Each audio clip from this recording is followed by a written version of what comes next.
guys, this is Susana Bartolata Mix Vlog guys. Update sa pananim kong bagong tapioca, yung kamuting kahoy guys. Tingnan nyo naman ang lago na. Yung row na yan is 1 month ago. 1 month ago. Ang bilis lumaki, di ba?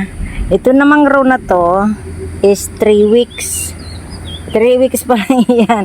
Kasi hindi ko tinanim ng dire-diretso. Tapos ito namang row na to is 2 weeks pa lang siya guys. So, yan guys yung tanim kong bagong tapioca. Tapos, susunugin ko yan at tataniman ko siya hanggang dyan. Nandiyan lang yung river namin dyan. Tapos, ayan. Tataniman ko siya hanggang 2 row pa dito kasi malalim na yan dyan eh. Pag lumalaki kasi yung tubig, pag umuulan ng malakas, is tumataas yung tubig niya hanggang dyan, oh. So, 2 row pa siguro dito tataniman ko. Tinatapos ko lang itong masunog yan, guys, yeah. Hindi naman kasi araw-araw nag-iinit, kaya mabagal siyang matuyo. Guys, ang saging kong sabay, ayan. So, hindi pa siya pwede. Kasi marami pa siyang dahon. Pag yung dahon niya ay matira is mga 2 o 3 na lang. So, ibig sabihin ay pwede na siyang i-harvest. Yan ang daang sa bakong saging. Dito naman sa kabila ay yung pulahang kong saging guys, oh. So, yung mother niya, ito yung mother niya, nagbunga na siya. Yan si mother. Yan ang mother. Tapos yung anak niya, yung isa, si mother ay namunga na rin. Mas naunang nagbunga yung anak niya. Kasi mayroon pa siyang puso bago lang siya nagkaroon ng puso. Yung anak niya ay natanggalan ko na ng puso. So bali pulahan siya na saging.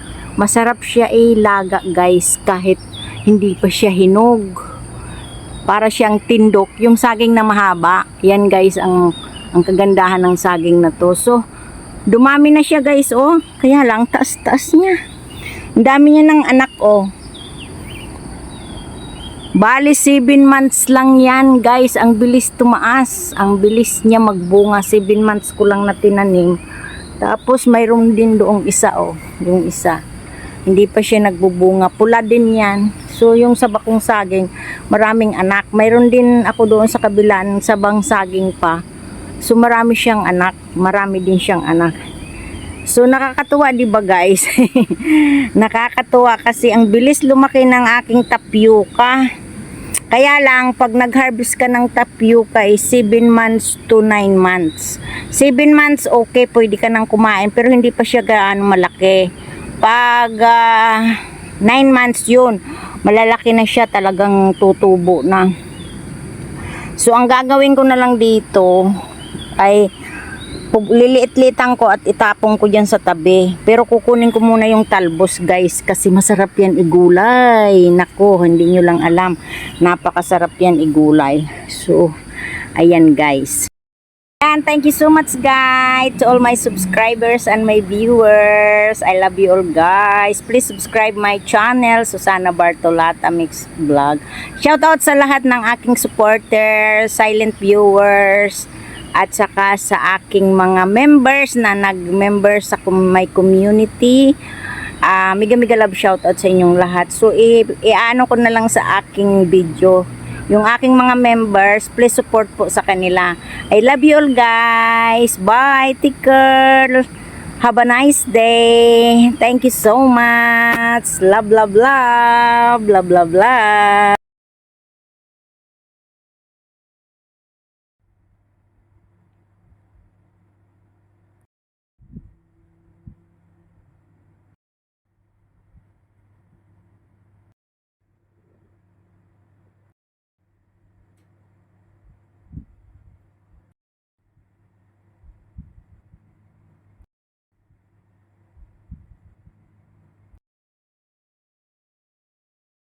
Yeah.